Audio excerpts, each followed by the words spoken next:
Good morning students. आज हम लोग पढ़ेंगे पाठ 3 वाद्य यंत्रों की अनोखी दुनिया।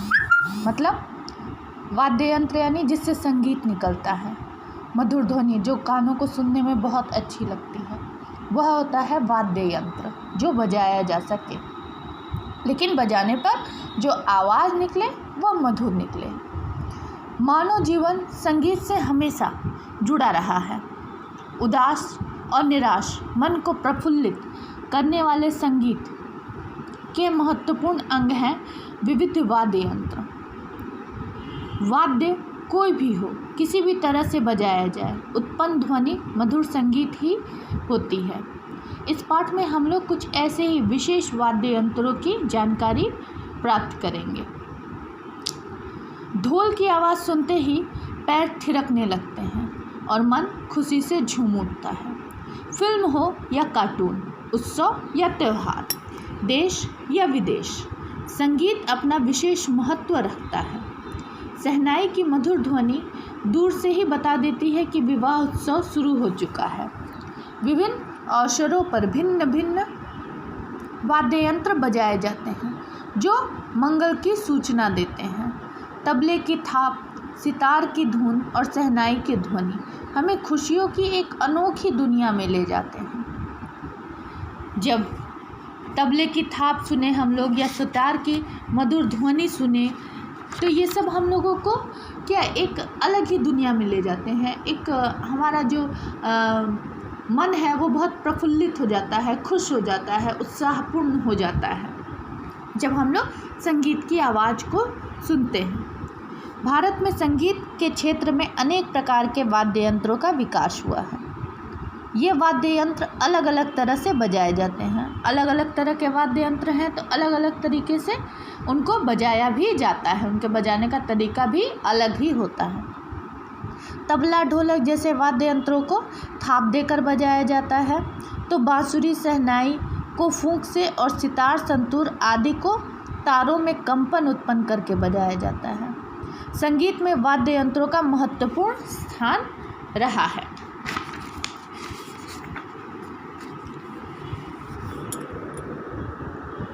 सुरों को ताल देने के लिए तरह तरह के वाद्य यंत्रों का प्रयोग किया जाता है। यहाँ हम कुछ प्रमुख वाद्य यंत्रों की जानकारी प्राप्त करेंगे। अब हम लोग कुछ प्रमुख वाद्य यंत्रों के बारे में जानेंगे कि वाद्य यंत्र कौन से हैं, उन्हें कैसे बजाया जाता है, इनकी शुरुआत कहाँ से हुई, प्रारंभ कहाँ से हुआ, ये सब अब हम लोग जानेंगे। तो सबसे पहले हम लोग जानते हैं तबला के बारे में। थाप देकर बजाए जाने वाले वाद्य यंत्रों में तबला सबसे लोकप्रिय वाद्य यंत्र है। इसका प्रयोग शास्त्रीय संगीत से लेकर पाश्चात्य संगीत तक में किया जाता है। यह उत्तर भारत में अधिक प्रचलित है। उत्तर भारत में तबला का प्रयोग ज़्यादा किया जाता है, ज़्यादा प्रचलित है। यह शास्त्रीय संगीत से लेकर पाश्चात्य संगीत तक में तबले का प्रयोग किया जाता है। संगीत में 2 तबलों का प्रयोग किया जाता है। बाएं हाथ से बजाया जाने वाला यंत्र आकार में बड़ा होता है, इसे बायां कहते हैं। ठीक है, जो बाएं हाथ से बजाया जाता है वह आकार में बड़ा होता है और उसे बायां कहते हैं, और दाएं हाथ से बजाया जाने वाला यंत्र दायां कहलाता है और वह आकार में छोटा होता है। मतलब एक बड़ा तबला, एक छोटा तबला। ठीक है, बड़े तबले को बाएं हाथ से बजाया जाता है और छोटे तबले को दाएं हाथ से। बायां तबला मिट्टी या धातु से और दायां तबला लकड़ी से बना होता है। तबले को बजाते समय हाथों की उंगलियों, हथेली और कलाइयों का प्रयोग किया जाता है। ठीक है, क्या किस किस चीज़ का प्रयोग किया जाता है? उंगली, हथेली और कलाई। जाकिर हुसैन, पंडित अनिंदो चटर्जी, उस्ताद सुखविंदर सिंह, नामधारी पंडित अनोखेलाल मिश्रा ने तबला वादन में काफ़ी शोहरत हासिल की है। अब हम लोग पढ़ेंगे बांसुरी। फूंक से बजाए जाने वाले वाद्य यंत्रों में बांसुरी सबसे सुरीला वाद्य यंत्र है।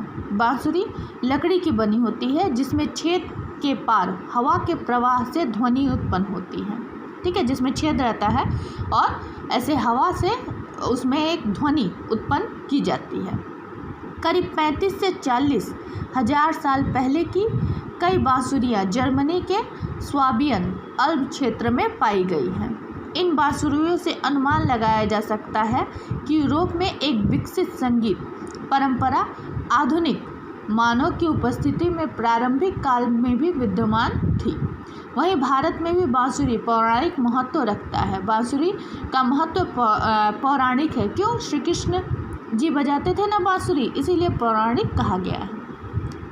भारत के प्रमुख बांसुरी वादक में हरिप्रसाद चौरसिया, पन्नालाल घोष और राकेश चौरसिया के नाम उल्लेखनीय हैं। अब हम लोग पढ़ेंगे शहनाई। शहनाई एक खोखली नली जैसी होती है जिसका एक सिरा अधिक चौड़ा और दूसरा पतला होता है। शहनाई के सकरे सिरे पर डेने के आकार की 1 सेंटीमीटर लंबी 2 पत्तियां लगी होती हैं। उस्ताद बिस्मिल्लाह खां के शहनाई की ध्वनि कानों में पड़ते ही आनंद की अनुभूति देती है। वे विश्व के सर्वश्रेष्ठ शहनाई वादक माने जाते हैं। ठीक है, विश्व के सर्वश्रेष्ठ शहनाई वादक कौन है? बिस्मिल्लाह खां। सितार। सितार क्या है? तारों में कंपन पैदा करके बजाए जाने वाले यंत्रों में सितार सबसे लोकप्रिय वाद्य यंत्र है। यह सागौन की लकड़ी और कद्दू से बना होता है। इसे बजाते समय उंगलियों में महराब पहनकर इसके तारों को झंकृत किया जाता है, इसके तारों को बजाया जाता है। इसका प्रयोग भी शास्त्रीय तथा अन्य तरह के संगीत में किया गया है। सितार पूरी तरह भारतीय वाद्य यंत्र है। सितार पारंपरिक वाद्य यंत्र होने के साथ ही सबसे लोकप्रिय भी है। इसे भारत का राष्ट्रीय वाद्य यंत्र होने का गौरव प्राप्त है। भारत का राष्ट्रीय वाद्य यंत्र क्या है? सितार है। पंडित रविशंकर, उस्ताद लियाकत खां, शाहिद परवेज खान और पंडित उमाशंकर मिश्रा ऐसे नाम हैं जिन्होंने सितार वादन परंपरा को लोकप्रियता की बुलंदियों तक पहुंचाया है। अब हम लोग पढ़ेंगे संतूर। संतूर क्या होता है? संतूर का भारतीय नाम सतंत्री वीणा यानी 100 तारों वाली वीणा था, जिसे बाद में फारसी भाषा के प्रभाव से संतूर नाम दिया गया। संतूर का नाम सतंत्री वीणा, ठीक है, यह इसका भारतीय नाम है। तो सतंत्री वीणा का नाम संतूर कैसे पड़ा? फारसी भाषा के प्रभाव से। यह अपने आप में एक अनोखा वाद्य यंत्र है जो कि तारों का साज होने के बावजूद लकड़ी की छोटी छड़ों से बजाया जाता है। यह मूल रूप से कश्मीर का लोकप्रिय वाद्य है। इसे सूफी संगीत में इस्तेमाल किया जाता है। पहले इसका चलन केवल कश्मीर में था, लेकिन आज यह भारत के सबसे लोकप्रिय वाद्य यंत्रों में से एक है। इसका प्रयोग भी शास्त्रीय संगीत से लेकर अन्य सभी प्रकार के संगीत में किया जाता है। पंडित शिव कुमार शर्मा ने इसे लोकप्रियता के शिखर तक पहुंचाने में विशेष योगदान दिया है। किसका विशेष योगदान है? पंडित शिव कुमार शर्मा। ठीक है। गायन के साथ जब वाद्य यंत्रों का साथ मिलता है तो श्रोतागण उस गीत संगीत में डूब जाते हैं। भारतीय वाद्य यंत्रों ने अपनी अनूठी विशेषताओं के कारण देश विदेश में भी अपना विशेष स्थान बना लिया है।